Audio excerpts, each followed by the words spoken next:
네, 오늘 이사야서 19장에 있는 말씀을 함께 보면서 하나님의 사랑은이라는 제목으로 같이 이 시간 은혜가 되기를 소망합니다. 오늘 이사야 19장에 있는 내용을 통해서 제가 말씀드리고 싶은 주제는 선교에 관한 것입니다. 어떻게 보면 많은 예언자들 가운데에서 선교적 마인드를 가장 많이 가지고 있다라고 곱씹어 생각해 보면 드는 생각이 드는 인물이 바로 오늘 그 이사야라고 말할 수도 있을 것 같습니다. 특별히 이사야 40장부터 55장인 제2이사야서 이 부분에서 그의 선교적 마인드가 두드러지게 나타납니다. 제2이사야는 우리가 말씀 나눠봤던 것처럼 바벨론 유배지에 있는 이스라엘 백성에게 하나님의 말씀을 선포한 그런 인물이었습니다. 이 예언자에게는 이 바벨론이라고 하는 자신의 동족의 유배지가 다름 아닌 선교지로서 그렇게 인식되었던 것을 우리가 한번 기억해 보면서 우리 말씀드린 이사야 40장부터 55장의 말씀을 읽어본다면 우리에게 큰 은혜가 될 것입니다. 그리고 하나님의 백성에게 반드시 선교적 사명이 있다는 것을 알려주는 중요한 본문이기도 한 이 이사야서에서 많은 것을 배워서 우리의 사명 가운데 무엇보다 선교사로서의 사명이 있다는 것을 다시 한번 되새기는 그런 시간이 되었으면 좋겠습니다. 그래서 이번 주부터는 이 선교라는 키워드에 초점을 맞추어서 이사야서의 핵심적인 본문들을 같이 살펴보려고 합니다. 오늘 이렇게 선교라는 주제와 관련해서 우리가 살펴보아야 할 본문은 크게 네 가지가 있는데 오늘 말씀인 19장 16절부터 25절 그리고 다음 주에 배울 44장 1절부터 5절 그리고 49장 1절부터 6절 마지막으로 56장 1절부터 8절 이 총 4개의 본문이 바로 선교라는 주제와 관련이 있습니다. 우리가 말씀을 시작하기에 앞서서 이사야서에 대한 큰 개괄적인 내용을 잠시 말씀을 드려보면 이사야서 1장부터 39장을 첫 번째 이사야서라고 합니다. 특히 선교에 대한 어떤 선언이 이사야 19장에 나타나고 그게 바로 오늘 본문이죠. 그리고 이사야 40장부터 55장은 포로지에서 선포된 말씀으로 제2이사야서라고 합니다. 마지막으로 이사야 56장부터 66장은 제3이사야서라고 이렇게 칭합니다. 우리가 선교라는 주제로 살펴볼 이 4개의 본문을 보면 제1이사야서, 제2이사야서, 그리고 제3이사야서에 해당하는 모든 본문이 포함되어 있다는 것을 알 수가 있습니다. 이렇게 본다면 이사야서의 모든 본문에서 선교에 관한 메시지가 울려 퍼지고 있다는 점을 우리가 의미심장하게 기억해 볼 필요가 있겠습니다.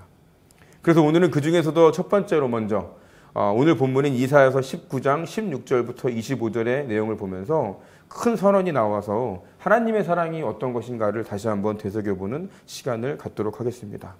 오늘 본문은 이사야서에서 나오는 소위 이방신탁이라고 하는 것에 포함되어 있는데요.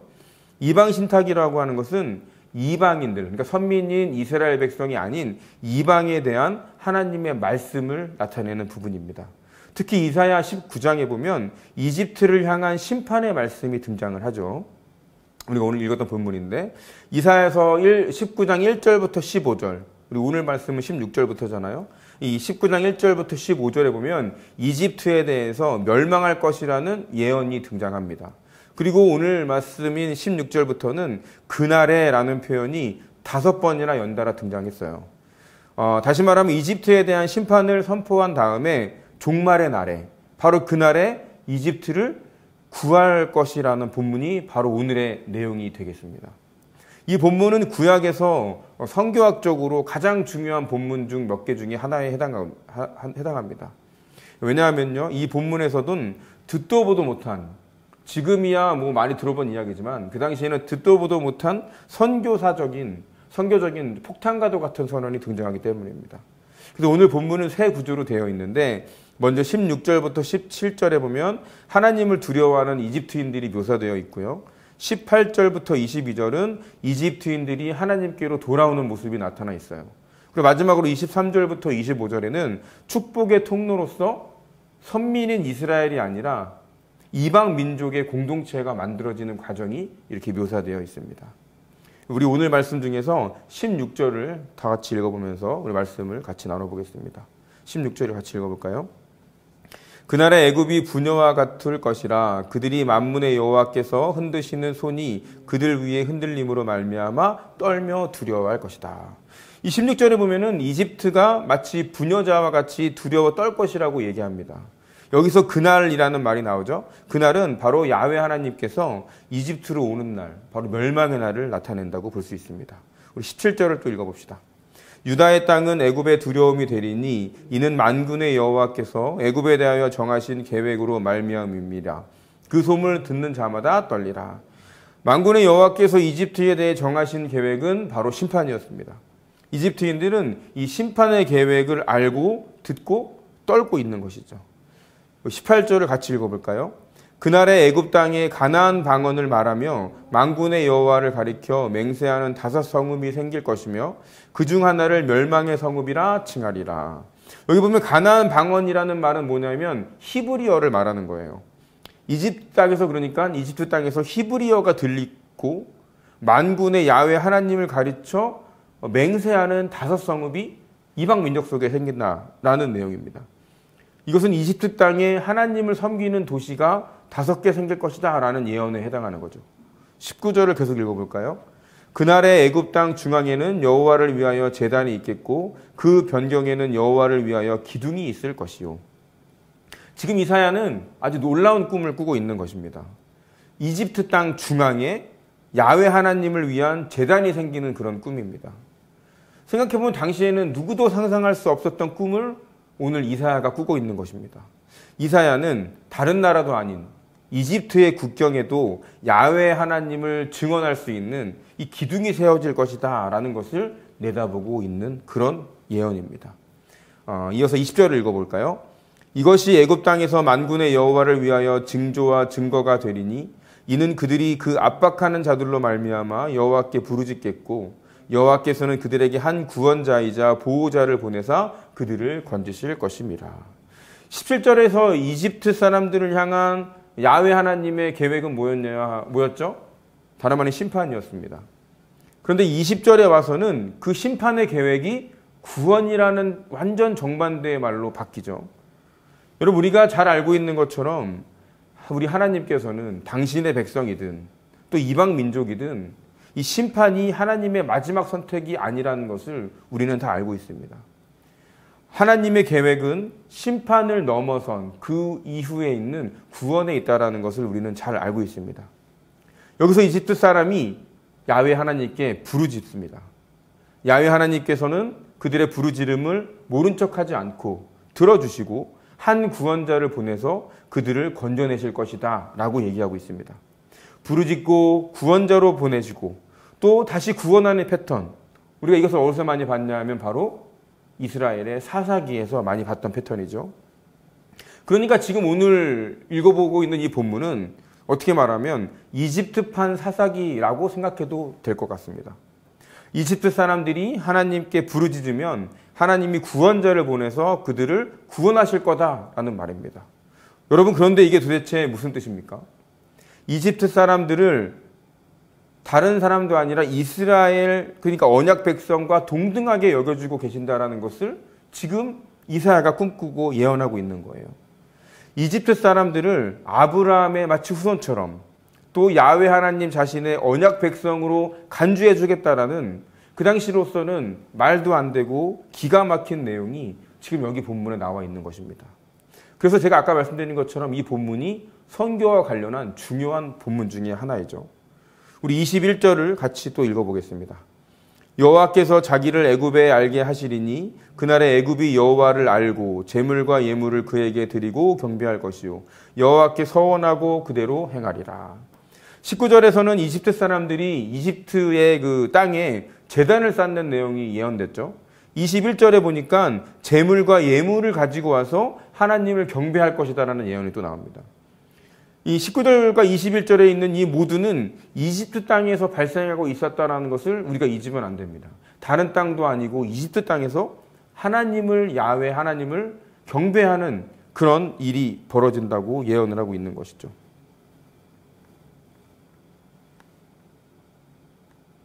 다음 22절을 같이 한번 읽어볼까요? 여호와께서 애굽을 치실지라도 치시고는 고치실 것이므로 그들이 여호와께로 돌아올 것이라. 여호와께서 그들의 간구함을 들으시고 그들을 고쳐주시리라. 이 고치다라는 표현은 지난주에 나왔었는데 이 히브리어 라파라는 단어가 사용되었습니다. 여호와 하나님께서 이집트 사람들을 친히 치료해 주실 것이다 라는 내용이죠. 한때는 야훼 하나님 자체를 인정하기를 거부했던 이집트 사람들은 이 멸망이라는 선포 앞에서 야훼 하나님께 부르짖기 시작했습니다. 그러니까 야훼 하나님은 그들에게 구원자이자 해방자를 보내두실 것입니다. 여러분, 그러면 이집트 사람들은 이스라엘이 출애굽을 통해서 그랬던 것처럼 야훼 하나님을 이 사건을 통해 알게 되고 예배드리게 되는 것이죠. 그들은 재앙을 당할 것인데, 그렇지만 야훼 하나님은 그들을 다시 고치실 것이라는 내용입니다. 그리고 이 모든 것은 바로 출애굽으로 돌아가서 그것을 뒤집은 것과 같은 그런 맥락입니다. 이것은 등장인물만 바뀐 것이지 이집트에서 일어나는, 그러니까 이집트인들을 대상으로 한 출애굽에 대한 경험이라는 것을 우리가 알 수가 있습니다. 우리 23절을 또 계속 읽어볼까요? 그날에 애굽에서 아수르로 통하는 대로가 있어 아수르 사람은 애굽으로 가겠고 애굽 사람은 아수르로 갈 것이며 애굽 사람이 아수르 사람과 함께 경배하리라. 이 아시리아가 있던 이 메소포타미아라는 지역은 많이 들어봤죠. 유프라테스 강과 그리고 티그리스 강이 흐르는 지역에 있는 곡창지대인데, 이 메소는 중간이란 뜻이고 포타미아는 강들이란 뜻입니다. 그러니까 두 강 사이 그 중간 지역이 바로 메소포타미아입니다. 고대 문명의 발상지로도 아주 유명한 곳이고, 이집트도 우리가 알고 있는 것처럼 나일강이 흐르는 고대 문명의 발상지로 아주 유명한 지역이죠. 이 고대 근동은 메소포타미아 지역과 이집트 지역이 고대 문명지로 가는 그런 강한 양대 세력을 형성하고 있었습니다. 그리고 그 중간에 낀 지역이 바로 어디예요? 이 팔레스타인 지역이에요. 때로는 메소포타미아 지역의 강대국이 번성하면 그들에게 침범을 당하게 되고, 또 때로는 이집트 지역의 강대국이 생기면 이 팔레스타인 지역은 이렇게 점령을 당하고 착취를 당했던, 사냥감이 되었던 그런 역사가 있습니다. 따라서 우리 지금 읽은 23절에 있는 내용을 보면 애굽에서 아수르로 통하는 길이 생긴다라는 이 표현은 팔레스타인 지역이 이 양쪽 강대국들의 위험에 놓이게 됐다라는 것을 말하는 겁니다. 그런데 뒤에 부분을 같이 읽어서 보면 놀라운 일이 벌어집니다. 아시리아와 이집트 사람이 서로 왕래를 하는 거예요. 그런데도 팔레스타인 지역은 어떻다고 그러죠? 침략을 당하지 않습니다. 오히려 이집트와 아시리아가 연합한 목적은 바로 이 두 거대 제국이 힘을 합쳐서 지금 야훼 하나님, 그분의 백성과 싸우려고 하는 것이 아니라 오히려 함께 여호와를 경배하기 위한 것이다. 그것이 그들의 교류 목적이다라고 나와 있는 것입니다. 두 나라 사람들이 서로 왕래하면서 야훼 하나님을 섬기게 된다. 그 당시로는 상상하기 힘들었던 그런 내용이 계속해서 등장하고 있습니다. 여러분, 지금 이사야는 지금 우리가 읽고 있는 이사야서의 이 본문, 이사야서의 이 예언은 당시로서는 전혀 상상할 수도 없고 꿈조차 꿀 수 없는 정말 이상가도 같은 내용을 지금 이사야가 말하고 있는 겁니다. 여러분, 이 본문을 가만히 읽어보면서 우리가 주전 8세기의 역사적 상황을 우리가 되짚어 본다면 어떻게 이사야가 이런 꿈을 꿀 수 있을까? 말도 안 되고 누구도 상상할 수 없었던 꿈이라는 것을 알게 되면 우리가 이 내용에 조금 더 깜짝 놀라게 되는 그런 내용이라는 것을 우리가 생각할 수 있습니다. 우리 24절로 넘어가 볼까요? 그날에 이스라엘이 애굽 및 아수르와 더불어 셋이 세계 중에 복이 되리니. 이스라엘만이 아니라 이집트, 아시리아와 함께 세상에 복이 된다라는 내용입니다. 세 나라가 복의 그런 삼각지대가 된다라는 말입니다. 메소포타미아와 이집트, 그리고 팔레스타인 지역은 아까 말씀드린 것처럼 예전부터 이 세상의 화약고 같은 곳이고 항상 전쟁이 끊이지 않고 발생하는 그런 전쟁 다발 지역이었습니다. 그리고 이 상황은 사실 오늘도 마찬가지잖아요. 오늘날도 간헐적으로 크고 또 때로는 작은 전쟁이 지금도 중동에서 벌어지고 있습니다. 언제 터질지 모르는 바로 이 화약고 같은 지역이 바로 이 중동인데, 이 전쟁과 갈등에 마르지 않는 이런 진원제 같은 곳에 위치한 이 나라, 이집트, 또 이스라엘, 그리고 아시리아, 이 새 나라가 세계 만민에게 복을 주는 복의 근원이 될 것이다 라고 지금 이사야가 예언하고 있는 것입니다. 여러분, 우리가 기억하는 것이 아브라함에게 주었던 창세기 12장 3절의 언약을 기억할 것입니다. 이 아브라함에게 하나님이 주셨던 창세기 12장 3절의 약속이 서로 으르렁거리고 물고 뜯으려고 했던 이 세 나라를 통해서 성취될 것이다라는 것을 바로 이사야가 예언하고 있는 것입니다. 열방의 복이 될 것이다. 이 약속이 절대 하나로 뭉칠 수 없을 것 같았던 세 나라, 아시리아와 이집트, 그리고 이스라엘 세 나라를 향하고 있다는 것을 우리가 기억한다면 우리에게 어떻게 복음이 전달되고 우리가 어떻게 복음을 전해야 하는지를 다시 한번 생각해 볼 수 있는 시간이 될 수 있을 것 같습니다. 우리 마지막으로 25절을 같이 한번 읽어봅시다. 이는 만군의 여호와께서 복 주시며 이르시되 내 백성 애굽이여 내 손으로 지은 아수르여 나의 기업 이스라엘이여 복이 있을지어다 하실 것입니다. 생각해보면 아주 놀라운 지금 말이잖아요. 이스라엘 사람들의 입장에서 보면은 이 말은 절대 인정할 수도 없고 이런 말 자체가 성립될 수도 없고 이런 말이 선포되면 안 되는 그런 말이 지금 선포되고 있는 거예요. 내 백성 애굽이여.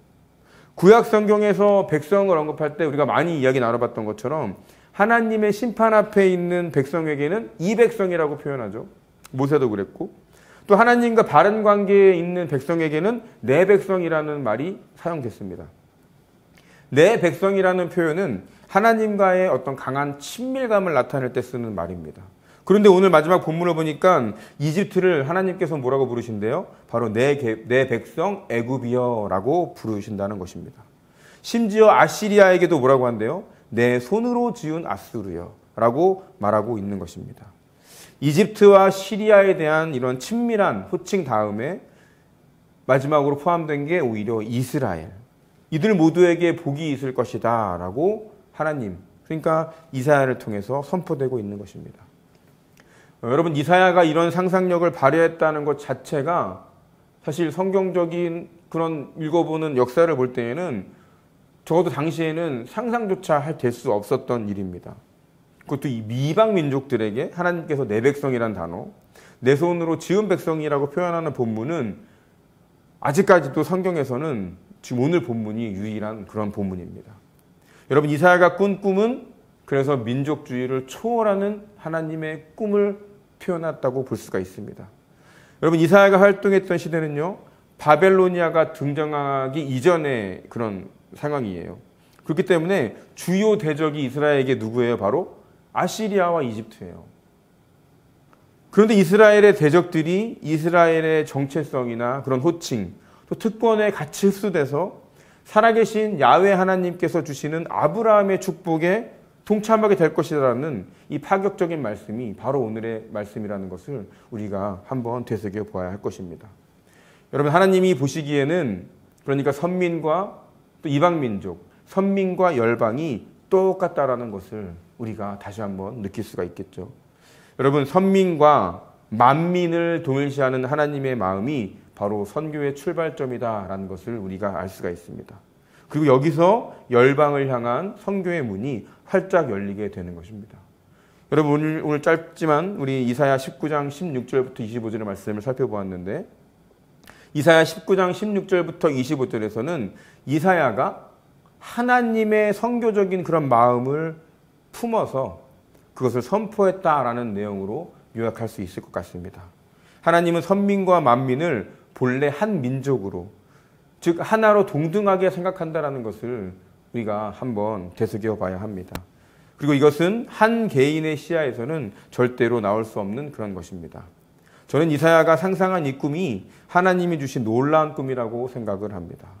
여러분, 2주 후면은 이제 크리스마스가 되고 또 예수님께서 이 땅에 오신 의미를 우리가 되새겨 봐야 할 텐데 우리 오늘 말씀을 통해서 하나님의 마음이 어디에 있는지 또 하나님의 이런 선교적인 마음이 계셨기 때문에 오늘 우리에게도 말씀이 선포되고 우리를 위해서 예수 그리스도께서 오셨다는 것을 우리가 잘 기억해 봤으면 좋겠습니다. 남아있는 2주 동안 또 이렇게 연말연시를 맞이해서 들뜰 수 있는 분위기가 있지만 크리스마스의 의미를 잘 되새기면서 또 하나님이 우리를 사랑하시는 것을 다시 한번 이 말씀을 통해서 또 깨닫고 또 우리 올해 한 해를 잘 마무리할 수 있는 일주일이 되기를 주님의 이름으로 소망합니다.